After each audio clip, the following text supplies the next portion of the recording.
Whether it's royalty talking about it or celebrities talking about it. The national conversation suddenly turning towards mental health. One thing is for sure, we're becoming more aware of mental health. Mad World was one of a number of events focusing on the awareness of mental health issues and the impact it's had on the workplace. But why the focus now? I think for a couple of reasons. I think the first is that people are recognizing the scale of the problem that we all face as a society, as individuals, as organizations, around the impact that mental ill health has. It's enormous. It's the leading cause of absenteeism, presenteeism and staff turnover in the UK, and similar figures exist for global populations. But the second reason I think is more positive is that the stigma is lifting and people are now talking about the subject for the first time in a way that they have never done in the past, and people are more happy to reflect on their mental health, their emotions, and how other people are as well. I think what you're seeing now is a lot more people, particularly well-known people, celebrities, being open and talking about their mental health, and you're seeing big businesses start to collaborate and start to put themselves out there and really be part of that conversation. And we're seeing some specific challenges, whether it's around the younger generation coming through, around connectivity, around technology, and what that actually can do to the psychology and impact people. And I think businesses have always cared, absolutely. But I think what you're seeing now is a greater focus on mental health, and therefore you're seeing businesses respond accordingly. It can have a huge impact. It can have an impact in terms of profitability, productivity, but ultimately your ability to provide that service to your customers. If you think about our organisation, the Royal Mail, really embedded in the communities, relies heavily on our postmen and women delivering that post or parcel to the front door. There's no substitute for that, and if you have not got those people there because they're affected by an ill health condition, be that mental health or anything else, there's a massive effect on your ability to deliver your customers' promises. And we shouldn't underestimate just how big an issue this is in the workplace. We've all got mental health in some way, shape or form. It's not just about me, it's about we've all got it. In fact, 2/3 of the population will suffer from mental ill health in our lifetimes. It's 1 in 1 will have mental health. So it's a part of us all, and how can we all face into that, and how can we all really be at our best? Vince Cable this time last year said the cost to the UK economy of mental ill health is the equivalent to going through Brexit every year. But you can also look at it from the human cost, the cost of mental ill health. It's not reasonable that someone should have to live without the right care and support. On the flip side, you can look at the opportunity. If people are thriving and their mental health is in a good place, they will be bringing their best selves to work, so the organisation will be getting the best of their people. There are those who think that marketing is part of the problem. There is definitely, I believe, a responsibility on marketers to deal with the challenge of this have-it-all perception.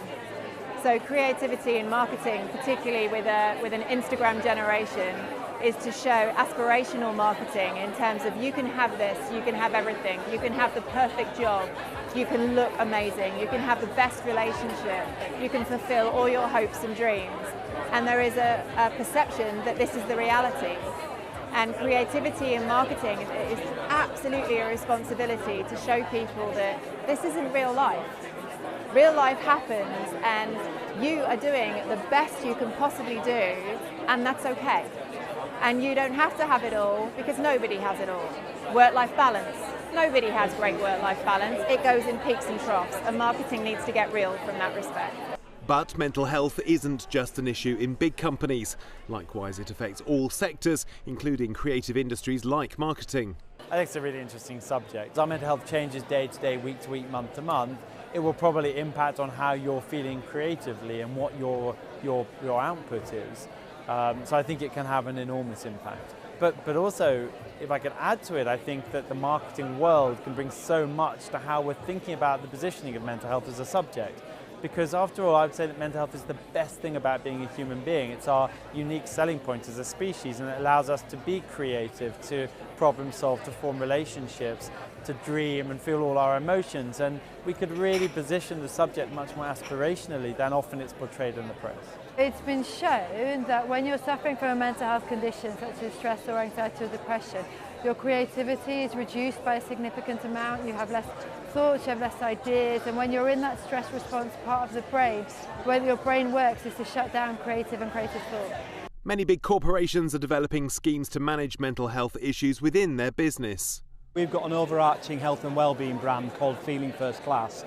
Below that we've got First Class Support, which is our dedicated mental health and employee assistance programme. So we've done a lot of work on raising the awareness of that, equipping and upskilling our managers so that they can have meaningful conversations with employees, not fixing them. Being very, very clear that their role as a manager is not to fix, in inverted commas. They're not clinicians, they're line managers. Their job is to signpost, help and support. I think it's actually about how do you create an environment where your colleagues, our customers, the people we interact with can feel like we can have a conversation. That's actually what it's about. So whatever tools, whatever investment, whatever we need to do that, it's a cultural thing, really. How do you create a space where you can feel safe to talk about things? And through talking and conversations, that's what you're seeing, right? You know, it's about prevention, actually. And if you look at some of the leading mental health organisations, they will talk about prevention. And actually, through talking is a great way of preventing that and connecting. We look out for a colleague if they're not their usual self. We don't say normal self because there is no normal, we're all very different, but look at some changes in characteristics or behaviours that might indicate that there's something kind of going on, but then open up the conversation. Just because someone's been particularly enthusiastic or particularly quiet doesn't mean that they're depressed, upset. It just means that there is something else going on, and that's just your in to have an initial conversation. It's the conversation that changes the relationship. That may be the way forward for big business, but it's something that creative businesses need to take seriously too. I'm doing a lot of work in the creative industry at the moment, especially around PR and marketing. One of the things we're looking at is doing a charter for all organisations to sign up to. But one of the interesting things about that industry is that you've got a lot of creatives, but you've also got everything from small agencies that are often founder-run to big in-house marketing departments. So it's about how you design strategies and plans that are going to be suitable for smaller organisations as well as larger, but actually where you can allow creativity to flourish. I would suggest that the industry needs to look at what they stand for as an organisation, what their culture, what their purpose is, because new talent coming into the industry, they are looking at what your organisation stands for, what your brand stands for, what's your flexible working policy, what's your attitude to your employees, how do they feel working for you.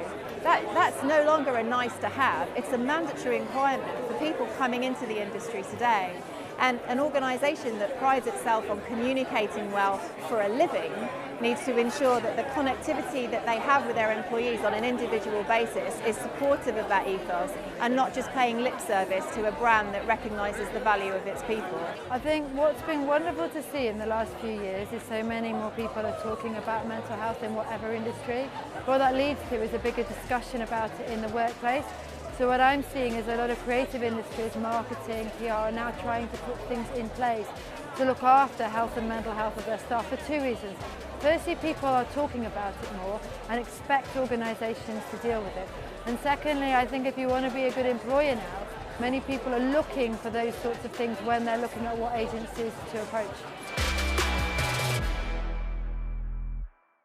Hi, I'm James Wright and thanks for watching Marketing Media Money. You can check out more of our videos by clicking on the boxes on the screen, and don't forget to subscribe to our channel for more from CNBC International. Thanks for watching.